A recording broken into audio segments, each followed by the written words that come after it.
the Jirapa municipality of the Upper West region.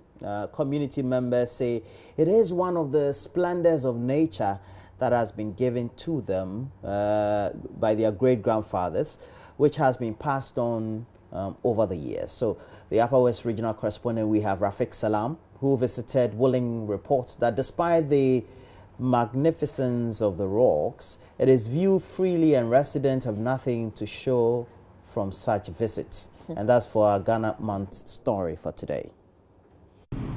From afar, this field looks like a farm with some giant mushrooms. You walk around the rocks and you will find that it is as if the rocks have been deliberately chiseled out by a sculptor. These mushroom rocks are indeed unique and a fascinating splendor. This is an important tourist attraction for the area located on the Jiruba-Babili Road. No one really knows who chiseled them out.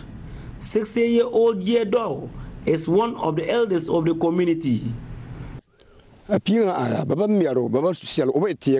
This rock you are seeing is not like a tree you can plant. We grew up to meet it. It is a gift given to our great-grandfathers that has been passed on to us. We have never been afraid of it. During the olden times, the rocks here were used by the people as shields against their enemies.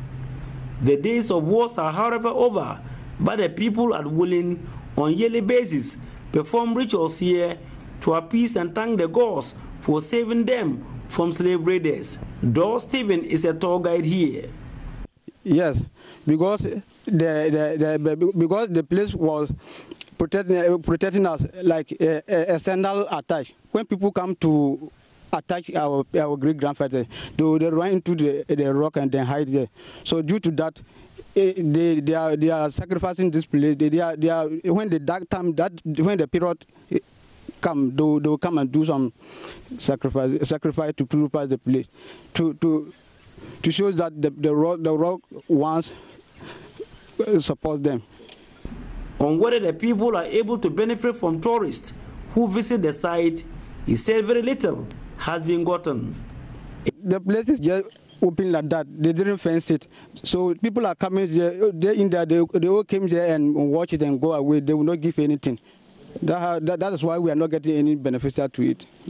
A lot of people come around almost every day. People come here to watch and go away. But we can't just go to them and say they should give us this amount of money, because we don't know the person that will one day come and develop this place for us. So when people came around, we all come to them.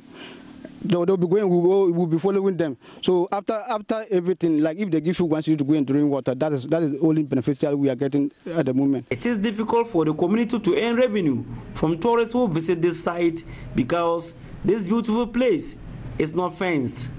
This means whoever wants to get close to this magnificence gets to do so without paying anything at all. Henry Yeldau is the Upper West Regional Director of the Ghana Tourism Authority. When you are going, unless somebody draws your attention, you wouldn't even know that it's a site.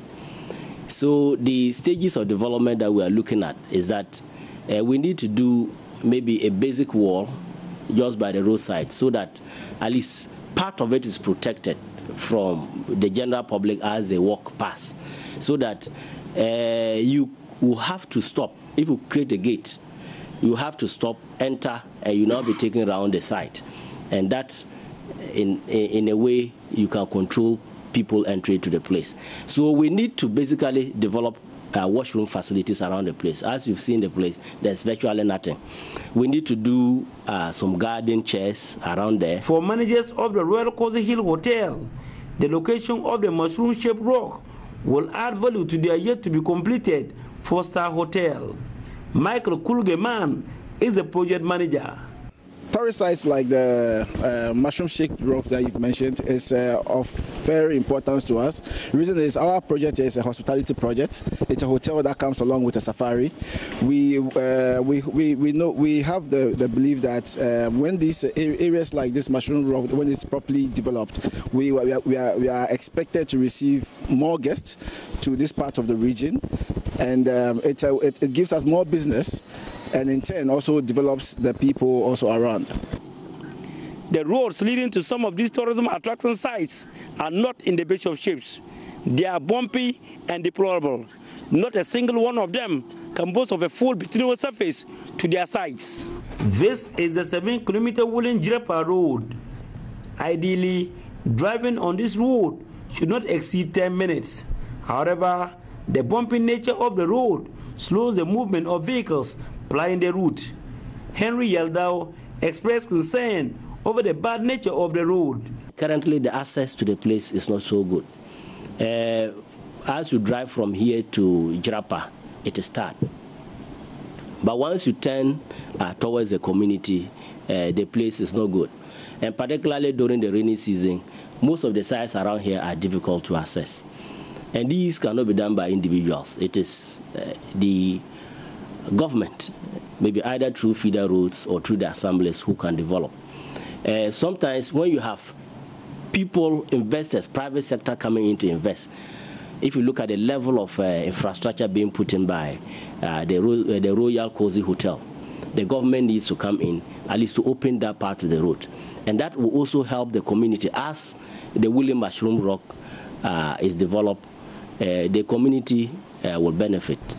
As part of the plan of the Ministry of Tourism, 3 tourist sites have been earmarked to be given a facelift, of which the Wulin mushroom-shaped rock is part. Henry Yeldau again.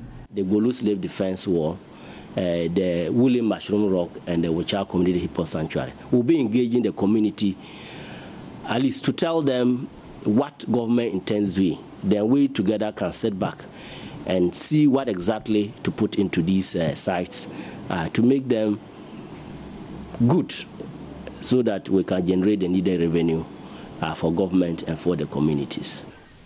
It is the belief of many people here that when tourist attractions like this are developed, that it will inure to the benefit of the hospitality industry.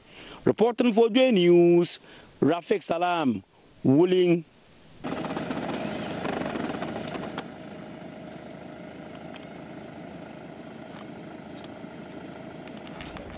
And that's Rafik Salam, our colleague in WA, bringing us that. You see many more of these stories in our Ghana Month. Let's explore our own. There are people who are in WA. There are people in the Upper West, Upper East. There are people in parts of the northern region who have no idea the tourist attractions there, and they haven't explored what is around them. So we encourage you in this month of March, in our Ghana Month, let's visit places of our own. Let's know our country inside out. So we'll bring you another tomorrow in our Ghana Month series.